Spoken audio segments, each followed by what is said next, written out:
Ay kabayan, ako pala si Ronald. Gumagawa kasi ng mga content sa social media.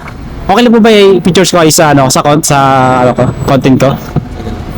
Pakilala, introduce ka lang po ng sarili mo tapos saan po kayo sa Pinas?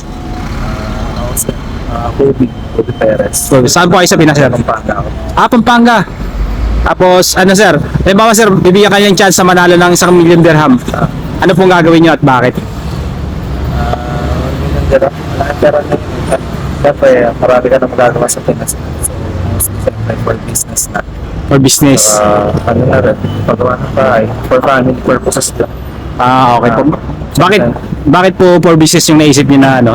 Kasi nagpa-business kasi sa Pinas, may passive income ka. So, even if maubos yung 1 million dirhams, at least, meron kang pumapasok na pera sa'yo.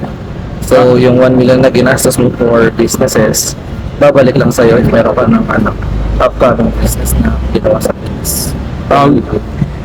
Galing nga sagot, sir. Thank you po, sir.